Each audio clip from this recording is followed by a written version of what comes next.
नमस्कार दोस्तों, career classes के यूट्यूब चैनल में आप सभी का स्वागत है। तो आज के इस वीडियो में हम ईवीएस कंटेंट से जल चैप्टर लेकर के आए हैं। जो 6 थीम हम बताए हुए थे, परिवार एवं मित्र, दूसरा था भोजन, आवास, पानी और जो है यात्रा, और जो है एक हम चीज़ें कैसे बनाते हैं। ये 6 जो है थीम है, मेन थीम, और उसका एक और 4 उप थीम भी है, जिसमें आता है संबंध, जंतु, और होता है एक आता है पक्षी, और आता है कार्य और खेल। तो इससे जो है उससे उसी थीम से जो है हम जल चैप्टर लेकर के आए। इससे पहले हम इसका 3 वीडियो बना चुके हैं, तो आप लोग वो वीडियो जा कर के देख लें, प्लेलिस्ट में होगा। तो चलिए हम आज का टॉपिक स्टार्ट करते हैं। आज का बहुत ही मज़ेदार टॉपिक है, इससे क्वेश्चन भी आता है। आप हेडिंग देख रहे होंगे, ये अमृत सागर, बहुत ही जाना पहचाना नाम है इसी टेट के लिए। तो चलिए स्टार्ट करते हैं बिना देर किए हुए। देखिए यहाँ पर है पहला पॉइंट हम लिखे हुए हैं, पृथ्वी पर जल का प्रतिशत 71% है। जल कितना है पृथ्वी पर? 71% है, और बाकी जो 29% है वो स्थल है। कितना है? स्थल है, समझ गए। इसीलिए पृथ्वी को जो है नीला ग्रह कहा जाता है, ऊपर से जो पूरा नीला दिखता है, इसीलिए इसे नीला ग्रह भी कहा जाता है पृथ्वी को। 71% जल है। अब देखें 21वां एजेंडा 1992 में ब्राज़ील में यूएन कॉन्फ्रेंस हुआ था। UN conference, United nation conference में विश्व जल दिवस मनाने का निर्णय लिया गया। विश्व जल दिवस मनाने का निर्णय लिया गया। तो कब मनाना है? तो ये देख लीजिए, 1993 में पहली बार 22 मार्च को जो है विश्व जल दिवस मनाया गया। तो उसी दिन से जो है प्रत्येक वर्ष जो है 22 मार्च को क्या होता है? विश्व जल दिवस मनाया जाता है। और उसी दिन जो हमारा बिहार जो है, बिहार का भी क्या होता? स्थापना हुआ था। स्थापना वर्ष जो है उसी दिन 22 मार्च को भी जो है 22 मार्च को ही बिहार का स्थापना दिवस भी होता है। चलिए आगे देखते हैं। आगे है 1 किलो गेहूं उत्पादन में 1500 लीटर पानी की ज़रूरत होती है। 1 किलो गेहूं उत्पादन में दोस्तों 15 लीटर पानी की ज़रूरत होती है। और देख लीजिए भारत में 28.81% भूमि पर क्या है? जंगल है। क्या है? जंगल है। भारत का स्थान जो है विश्व में जंगल में, जंगल जो है भारत में, उसका उस अनुसार जो है भारत का जो 10वां स्थान है विश्व में। विश्व में जो है वन के क्षेत्र में जो है भारत कितना स्थान पर है? 10वां स्थान पर है। तथा एशिया में जो है ये 4था स्थान पर है। समझ गए। जनसंख्या में क्या है? दूसरा स्थान पर है। पहला स्थान पर क्या है? चीन है। तो चलिए ये समझ गए। 28.81% पर जो है भूमि है। चलिए ज़्यादातर भूमि जो है आपको जो है यहाँ पर मध्य प्रदेश में देखने को मिलेगा। और उधर जाइएगा पूरब के साइड जो है उधर भी है बहुत जंगल। चलिए अब जल के प्रकार देख लीजिए। एक में है कठोर जल, यहाँ पर देख रहे हैं कठोर जल, और 2 में है मृदु जल। कठोर जल जो समुद्र का पानी होता है वो क्या है? कठोर जल हुआ। और मृदु जल जो नदी, तालाब, इधर झरना सब में मिलता है जो, वो सब क्या है? मृदु जल है। तो इसमें जल को हम देख लीजिए भाग में बांट दें। 97.5% जो जल है ये क्या है? मृदु जल है, यानी कि कठोर जल है। क्या है? ये समुद्र का इतना जो है पानी जो है कठोर है, इसको हम पी नहीं सकते, बहुत ही खारा होता है, बहुत ज़्यादा नमक होता है इसमें। इसी से ना नमक, हम सबको जो नमक हम खाते हैं यहीं से ना मिलता है। यहीं से निकाल के पानी को खेत की तरह सुखाया जाता है, उससे नमक मिलता है, फिर उसको जो है क्लीनिंग किया जाता है, तब हमारे पास आता है। अब देख लीजिए यहाँ पे 2.5% क्या है? मृदु जल है। 2.5% जो है हमारे लिए जो जल बचा हुआ है, उसमें से भी जो है देखिए 60% ग्लेशियर है जो जमा हुआ है। ग्लेशियर जमा हुआ है। अभी वातावरण जो ख़राब हो रहा है उससे ग्लेशियर, कुछ ग्लेशियर ऐसा जो पिघल रहा है, तो ये बुरा संकेत है, समझ गए, पानी का। इसलिए पानी बचाइए। यहाँ पर 30% देखिए अंडरग्राउंड वाटर है, जो हम कल के नल के द्वारा जो है मोटर के द्वारा निकालते हैं, वो 30% है। और 10% जो है नदी, तालाब, झील, इस सब में जो है यहाँ 10% जल है। तो मात्र 1% जल जो हम सब के लिए, मान लीजिए पूरी अगर अति कंपेयर करिएगा तो मात्र 1% जल जो है हम सबको पीने के लिए है। यहाँ पे देख रहे हैं मात्र 1% जल हमारे पीने के लिए है। इसीलिए पानी बचाइए, जीवन बचाइए। ठीक है दोस्तों, पानी बचाना बहुत ही ज़रूरी है। चलिए, सामान्य व्यक्ति के अंदर 5 से 6 लीटर खून होता है। सामान्य व्यक्ति के अंदर कितना खून होता है? तो 5 से 6 लीटर, जिसमें 80% पानी होता है। कितना परसेंट? 80% पानी होता है, याद रखिएगा। अगला है गर्म पानी का स्रोत, जो मणिकरण है। ये कुल्लू, हरियाणा, हिमाचल प्रदेश में है मणिकरण, एक जगह है, कुल्लू में है मणिकरण, कुल्लू में है। इसे जो है प्राकृतिक गीजर के नाम से जाना जाता है। क्या जाना जाता है? प्राकृतिक गीजर के नाम से। अब बादल संघनन के बाद बरसते हैं, बादल संघनन के बाद बरसते हैं। बारिश आने पर इंद्रधनुष दिखता है जो सूर्य के विपरीत दिशा में होता है। समझ गए दोस्तों, बादल आने पर क्या होता है, वर्षा होता है, और बारिश के बाद इंद्रधनुष निकलता है जो सूर्य के विपरीत दिशा में होता है। समझ गए। चलिए अब मृत सागर के बारे में देखते हैं। ये दुनिया का सबसे नमकीन सागर है दोस्तों। क्या है, दुनिया का सबसे नमकीन सागर है। यहाँ पर देख लीजिए, 1 लीटर या 100 मिलीलीटर एक ही बात है, पानी में 300 ग्राम नमक आपको देखने को मिलेगा। समझ गए। 1 लीटर या 100 मिलीलीटर पानी में कितना है, 300 ग्राम नमक मिलता है। अत्यधिक घनत्व होने के कारण आदमी डूबता नहीं है, इसमें आदमी तैरता रहता है। बैठ जाइए, आराम से तैरते रहिए, इसमें जो है आप डूबिएगा नहीं। समझ गए। ज़्यादा बहुत पानी का घनत्व बहुत ज़्यादा है। समझ गए। चलिए, पुराने समय में मुसाफिरों हेतु देखना है, पुराने समय में मुसाफिर हेतु जो है पानी जो है मशक के द्वारा, प्याऊ, कुआं एवं बावड़ियों से मिलता था। पुराने समय में जो मुसाफिर था उस जब रास्ता होके जाता था तो उसके लिए पानी कहाँ मिलता था, मशक में मिलता था, प्याऊ में मिलता था, कुआं में, बावड़िया में।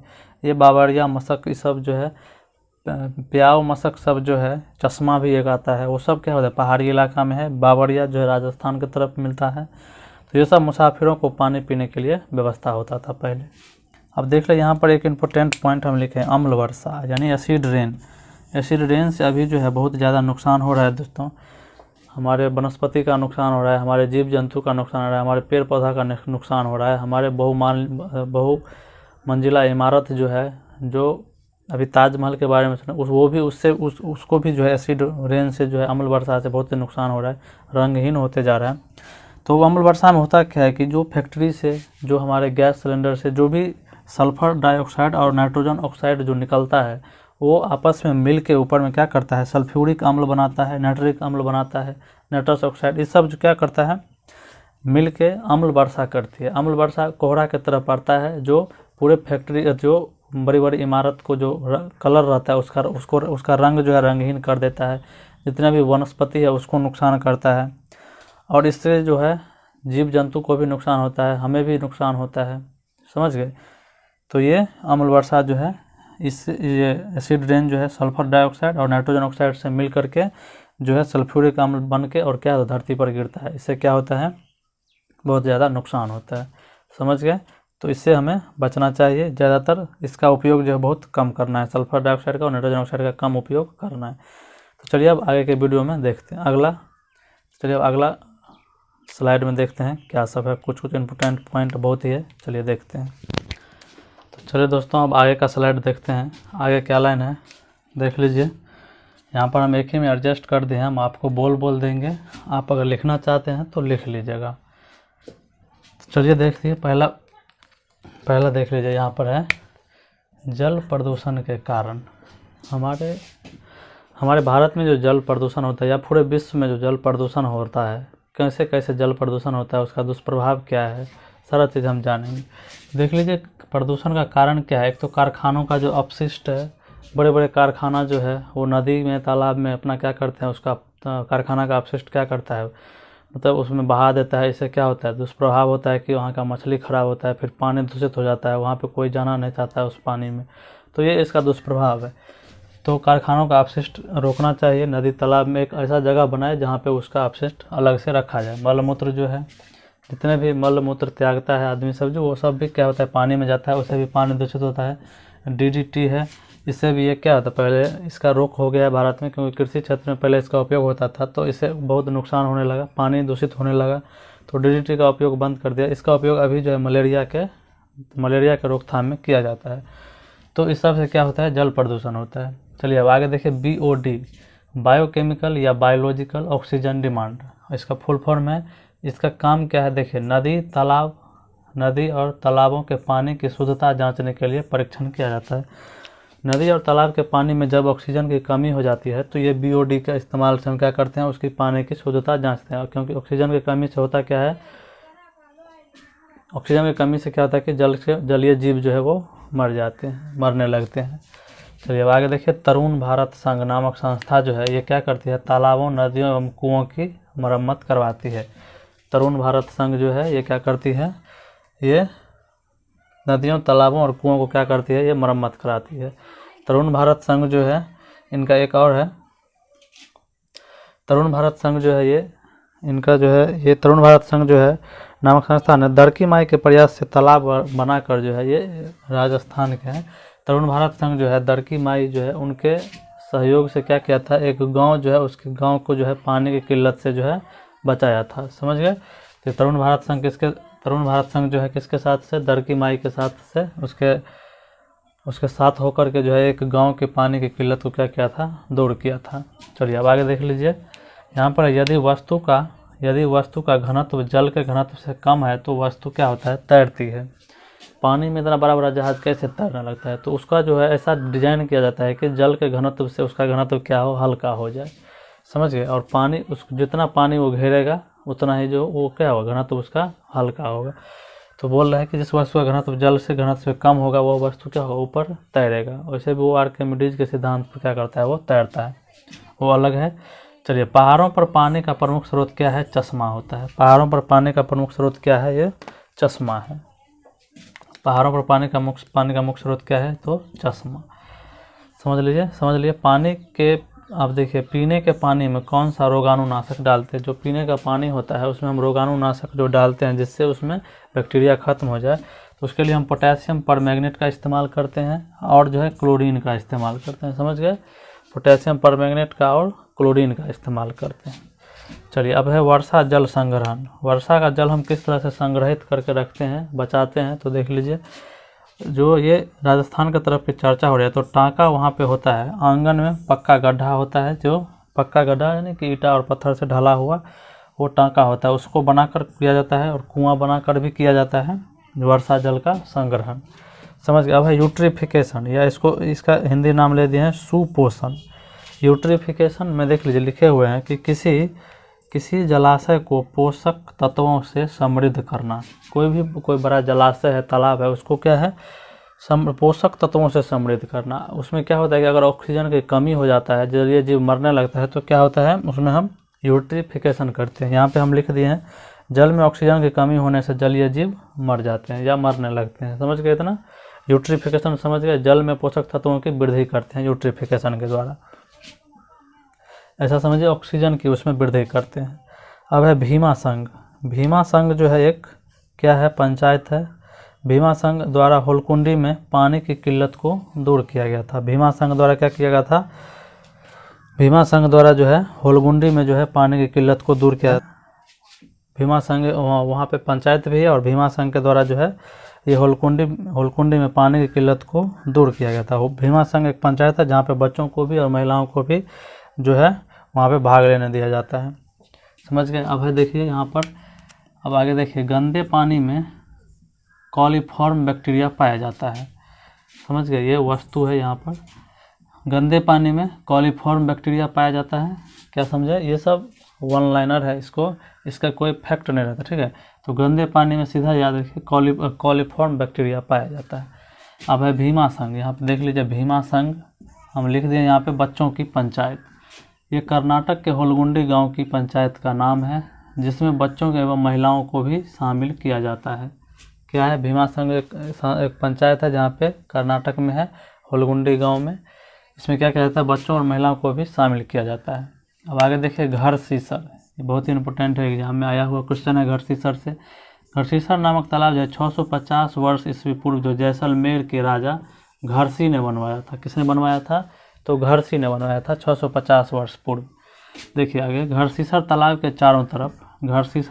चारों तरफ पक्के घाट, सजे हुए बरामदा, कमरा, बड़े बड़े हॉल, स्कूल बनाए गए थे। घरसीसर के जो तालाब था उसके चारों तरफ क्या था, बड़े बड़े घाट थे, पक्के घाट थे, सजे हुए बरामदा था, उसके बाद कमरा था, बड़े बड़े हॉल था, स्कूल भी बनाया गया था। आगे देख लीजिए, यह कई किलोमीटर तक फैला हुआ था। इसमें यह कई मील तक फैला हुआ था, यानी कई किलोमीटर या कई मील तक समझिए। इसमें 9 तालाब एक दूसरे से जुड़े हुए थे। कितने तालाब, याद रखिएगा, 9 तालाब एक दूसरे से जुड़े हुए थे। यानी 1 मील का यहाँ पे मतलब लिख दिए हैं 1.609 किलोमीटर, यानी कि 1600 मीटर, अप्रोक्सीमेट 1600 मीटर। चलिए अब देख लिए अलबरूनी। अलबरूनी नामक यात्री जो है उज्बेकिस्तान से आया था भारत। ये यात्री था एक, ये आया था यहाँ पे भारत के बारे में बताया था कि कैसे यहाँ पे पानी का जो है घरसीसर तालाब के बारे में भी इन्होंने बताया था। चलिए आगे देखिए, अलबरूनी कहाँ से आया था? उज्बेकिस्तान से। 1973 में इसके जन्म दिवस पर भारत ने डाक टिकट जारी किया था। 1973 में भारत ने इनके जन्म दिवस पर जो है, किसके जन्म दिवस पर? तो अलबरूनी के जन्म दिवस पर जो है एक डाक टिकट जारी किया था। अब है अलबरूनी के प्रमुख पुस्तक याद रखिएगा, तहकीक ए हिंद और एक है किताब उल हिंद। देख लें दोनों में हिंद हिंद लगा हुआ, यानी भारत से जुड़ा हुआ एक किताब था। इसी में इन्होंने भारत के बारे में चर्चा किया है। अब आगे देखिए, उत्तराखंड में शादी के बाद नई दुल्हन झरने या तालाब पर जाकर सर झुकाती है। ये वहाँ का रिवाज है। वहाँ पे उत्तराखंड की महिला जो है शादी के बाद क्या करती है? झरनों या तालाब के पास जाकर अपना सर झुकाती है। उसका एक नारा है पानी से जुड़ी ज़िंदगी। उनका एक नारा है पानी से जुड़ी ज़िंदगी। इसीलिए उसका एक रिवाज है कि वहाँ पे जो भी नई दुल्हन होगी तालाब और कुआं के पास जाके अपना सर झुकाएगी। आगे देखिए, यहाँ पर नदी पर बांध बनाने से हानियाँ और लाभ, इस पर हम चर्चा करेंगे। तो इसको हम इधर आप लोग स्क्रीनशॉट मार लीजिए, इसे मिटा के हम उसको बताएंगे।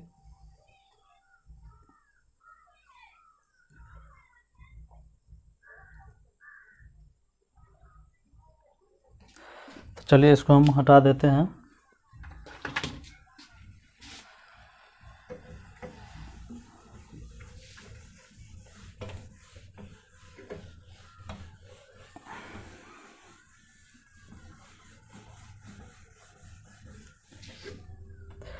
चलिए अब देखिए, यहाँ पर नदी पर बांध बनाने से हानियाँ और लाभ क्या होता है। हानि ये होता है कि क्या होता है कि गांव का जो है, पहला है गांव का विस्थापन हो जाता है। क्या हो जाता है?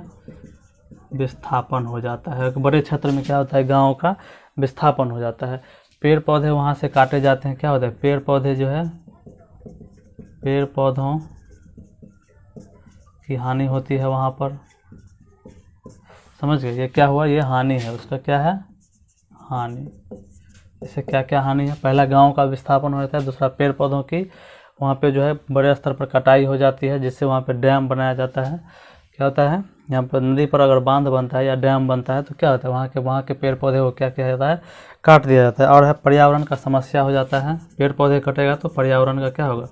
समस्या उत्पन्न होगा, पर्यावरण समस्या। उसके बाद है वन जीवन की समस्या। ये पेड़ पौधे देख रहे हैं, वन जीवन की समस्या।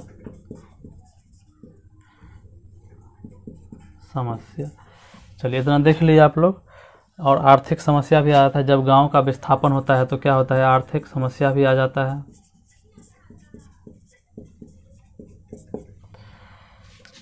चलिए अब इसका हानि देखते हैं, हानि क्या क्या है। तो हानि में देख लीजिए, हानि है बिजली, हानि तो देख लिए। चलिए अब लाभ है इसका देखते हैं। क्या लाभ? तो यहाँ पे क्या है? नदी पर जो बांध बनता है, डैम बनता है, उसका हानि और लाभ हम देख रहे हैं। लाभ में क्या होता है? एक तो डैम बनने से बिजली उत्पन्न होता है, बिजली उत्पन्न होता है। और क्या है? और है बाढ़ पर नियंत्रण किया जाता है, बाढ़ पर नियंत्रण किया जाता है। और क्या है? और है नहर निकाला जाता है, इससे वहाँ के खेतों को क्या होता है? फायदा होता है। तो देख लीजिए, ये हानि हुआ और ये नुकसान है। नदी पर बांध बनाने के ये हानि और नुकसान देख लीजिए, एग्जाम में पूछा जाता है तो इसको आप लोग लिख लीजिए।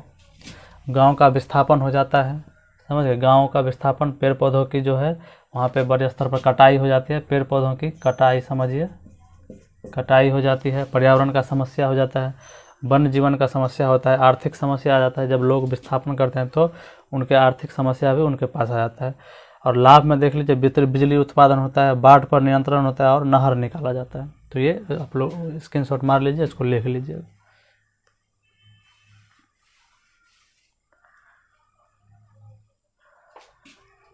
चलिए तो आप लोग अब जो है हम कुएं सूखने की वजह पर हम चर्चा करेंगे, कुएं सूखने की वजह। चलिए दोस्तों अब आगे देख लेते हैं। इसमें नदी पर बांध बनाने के हानियाँ और लाभ देख लिए। चलिए अब देखते हैं यहाँ पर कुएं सूखने की वजह। कुएं सूखने की वजह क्या है? सो देखिए, एक में तो मोटर द्वारा पानी निकालना, बड़े बड़े मोटर द्वारा जो है पंप द्वारा पानी ऊपर नीचे से ऊपर निकालते हैं, उस वजह से भी क्या था कुआँ जो है सूख रहा है। ऊपर से तालाब का ना होना, जिसमें वर्षा का पानी जो है, जिसमें वर्षा का पानी इकट्ठा होगा, ऐसा कुआं का भी तालाब का भी कमी होने लगा है, जिसमें वर्षा का पानी इकट्ठा होगा।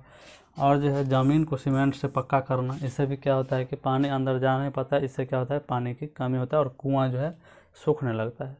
चलिए आगे देखते हैं। यहाँ पर गोलकोंडा का किला जो है काकतीय राजवंश ने बनवाया था।